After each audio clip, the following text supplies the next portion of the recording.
PC builds, one of the most searched topic on the internet today. And yes, people also ask me questions regarding PC builds. Also, they suggest me to build some PCs out on this channel. So today I just tried building a PC with lying around parts at my home, and guess what? It's up and running. Yes, it's running the Windows 10 here, and let me tell you some of the specifications of this PC. It's very low end.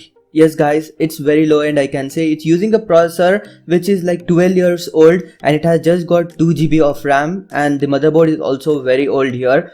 Hey guys, all about technology 24/7 here. If you like what you're watching, I would appreciate if you subscribe to the channel and turn on notifications so that you receive all the latest updates from my channel. Also like this video if you did. Let's now get started.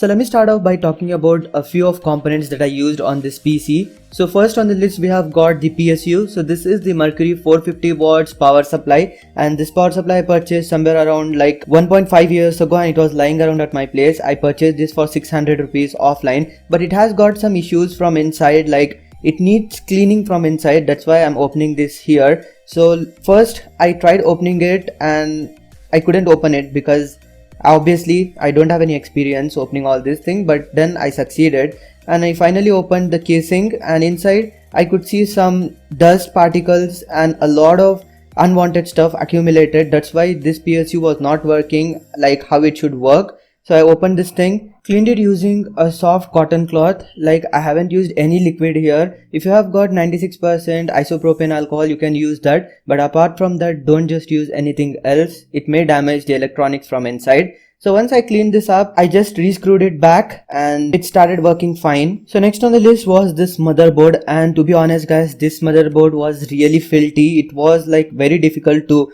clean this thing, and the fact that I didn't have any liquid like isopropane alcohol, it was very difficult. But still I didn't use any liquid like water and all. I just cleaned it in the best way it is possible using the soft cotton cloth. And as you can see, this is rocking a Intel Core 2 Duo processor, and it has also got a heatsink. RAM, this is the 2 GB RAM stick. So I first removed the RAM and then I moved to the heatsink. I removed the heatsink and kept it aside, and here it is, the processor itself.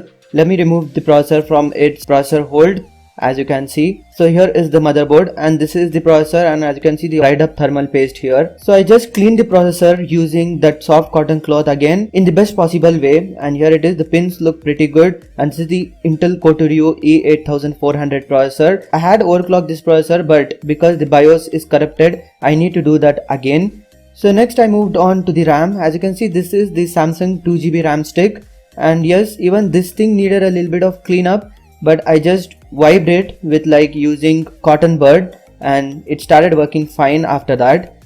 So talking about the next thing on the list, as you can see, this is the heat sink. It's very dirty, I should say. It's too filthy. And the fan, as you can see, it requires proper deep cleaning, I should say, in order to function it back properly. So what I did was I removed the fan away from the heat sink, and then I washed the heat sink with water because it doesn't contain any electronics on it. That's why I wiped the fan using the cloth, and then I put it back together. It started working fine. So next on the list we had got this hard drive. This is the 80 GB hard drive from Seagate. This is very old, as you can see. It requires a little bit of cleaning from outside, but from inside it's not possible. So I just wiped it using the cloth and it started working fine. And here is the CPU case.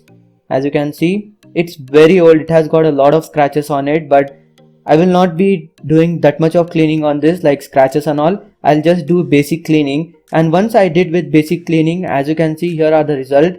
I was pretty satisfied with the results, and it looked really neat from inside, and it was like 90% to 95% clean from inside, no dust whatsoever. And here is the front panel of the CPU case, and here are a couple of wires for the USB 2.0 ports, power switch, reset switch, etc. So once I cleaned all these parts, I gathered all these parts again and then started assembling it. So first I had to put the CPU back into its holder onto the motherboard. As you can see, be very careful while doing this. Follow the instructions and just place it on the holder and relock it like that.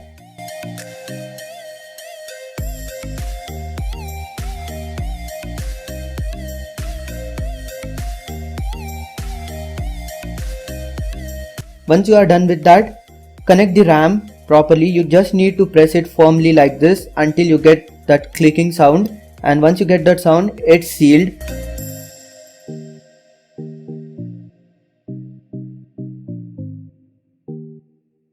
I applied a little bit of thermal paste on the processor and also on the heatsink. So once you are done with that, take the heatsink back and gently put it onto the motherboard.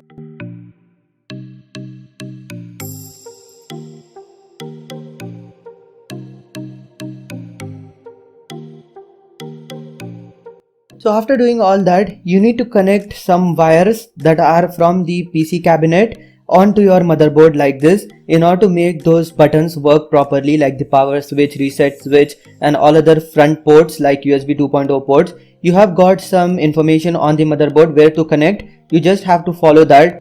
Once you are done with that, you need to place the motherboard into the PC cabinet. As you can see, I have not connected any wires yet because I just forgot to do that. I just removed the motherboard back again, connected all the wires and placed it inside the PC cabinet like this and screwed it back. So once the motherboard and all other components are inside the CPU cabinet, as you can see, it looks something like this. I have also installed the DVD writer. I have connected all the required components, also the PSU. I also had a DVD writer, so I also installed that one and it's working absolutely well. So once all the parts are in, it looks something like this.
So I connected this PC to my monitor. So this is a 32-inch monitor and yes, it's a 60Hz display here. So no high refresh rate, anything like that. And let me go into the properties of this PC and show you the processor.